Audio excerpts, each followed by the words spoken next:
Here's a question about fear. And it came to me a few days ago, just after the election of Donald Trump in the United States. Would you directly address the different kinds of fear present after this election? For example, fear of the bigotry and the racism that is coming from the president-elect and the people he's appointing. Fear that's being felt by people of color, immigrants, Muslims, women, and so on as a result of this election and the rapid growth of hate crimes after it. The fear that's being felt by liberal white people facing their families and communities and not knowing how to communicate what has happened. Maybe addressing these different kinds of fear, naming them specifically and looking at your approach, might be helpful. Explicitness is needed in this moment, I think. That's a good question. My approach is the creation of authentic power. And it's not my approach. It's something that I offer to you for your consideration. And the approach is this, that you have a purpose, that you were not born without a purpose into the earth school. And that purpose is to use your life wisely and lovingly, to use the span between your birth and your death as well as you can. And the way to do that is to align your personality with your soul, the part of you that intends harmony and cooperation and sharing and reverence for life, the part of you that longs to contribute, the part of you that knows what it wants to give. And your job, so to speak, is to align your personality with that part of you, and that part of you is your soul. Now, how does that relate to this question about the election of Donald Trump in the United States? The question was about different kinds of fear. And she would like me to be explicit.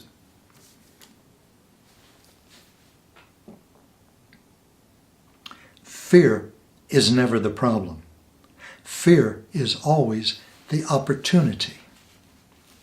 Fear is the opportunity for you to see exactly what it is in your personality that you need to experience fully, challenge, and move beyond in order to move into your full potential. Before you can do that, you can't give the gifts that you were born to give. And until you begin to give the gifts that you were born to give, you can't move into fulfillment and meaning and purpose and joy. And all of this is the benefit of experiencing fear consciously, thoroughly, in terms of physical sensations in your body, in terms of the thoughts that it thinks, so that you can recognize it and decide while you are recognizing it not to act on it. Now that is how you create authentic power. Doing that again and again and again, every time a fear such as anger or bigotry or superiority or inferiority comes into you, to recognize it and challenge it. And the more you do this, the more its power over you diminishes until its power over you evaporates and you are free of it. This is the process. This is the way it works. You exorcise your own demons. Now you can see those demons in other people, but they're not yours. Those are the demons of other people, and it's for them to exorcise their own demons. You cannot grow spiritually for someone else. You cannot help them move beyond the control of their fears. You can only do that for yourself.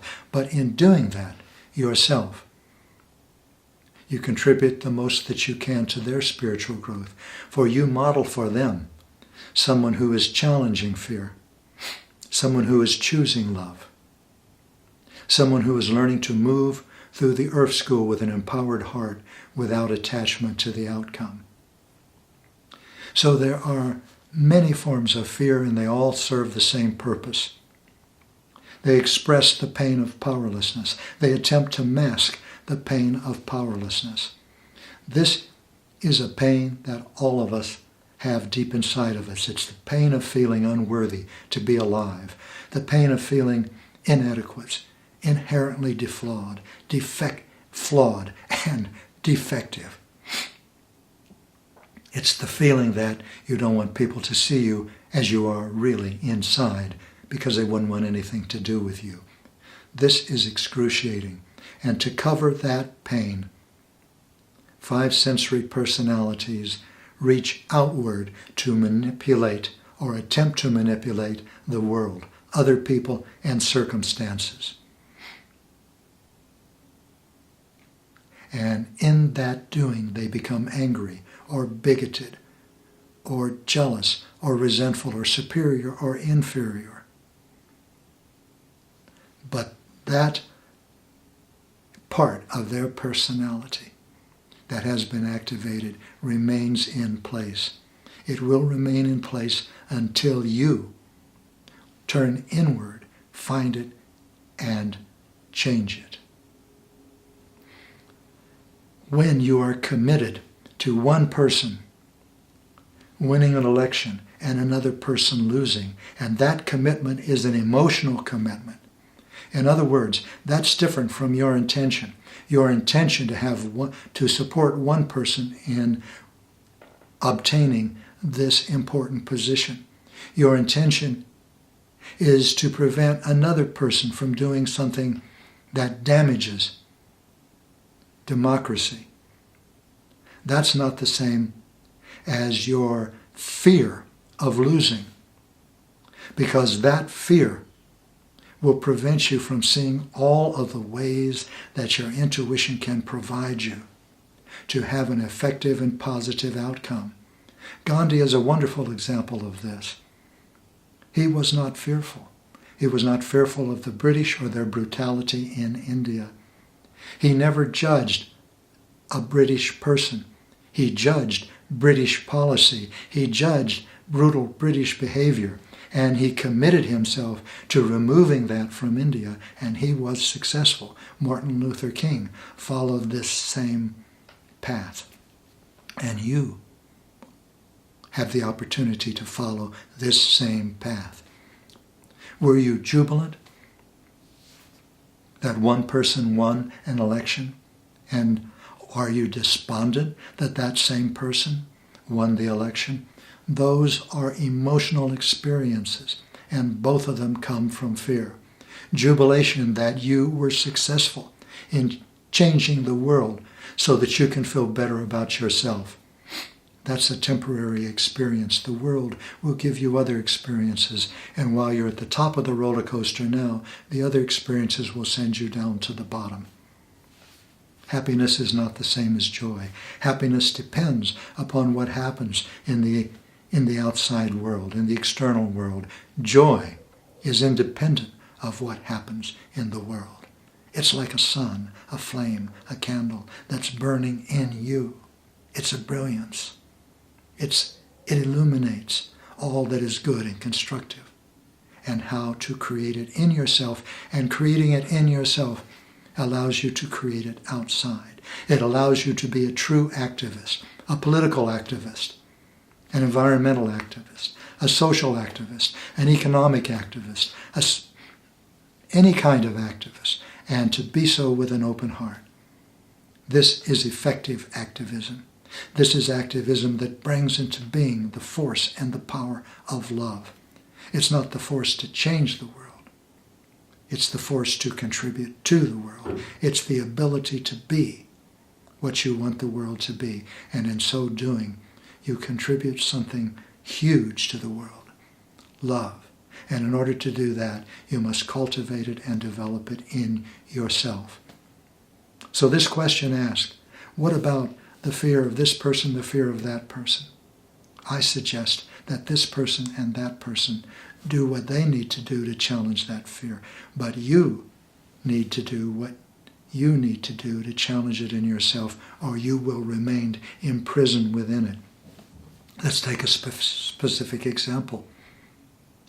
A woman walking on the street, or a Muslim woman walking on the street, and fearing for her safety. Being aware that there is a danger to your safety and fear are very different experiences. You can radiate love as you walk and still take precautions to be safe. You can walk with another person. You can have a phone with you. You can stay in neighborhoods that you feel are safe. And you can do this with love. You can do this without judging people, even without judging people who may intend you harm. Those people are in the control of frightened parts of their personalities. What part of your personality are you going to allow to determine your words, your actions, and your orientation toward others? Creating authentic power is not for cowards. Compassion is not for cowards. Creating love, choosing love instead of fear is not for cowards. The choice of love leads to bliss, and there is no fear. But that requires your work.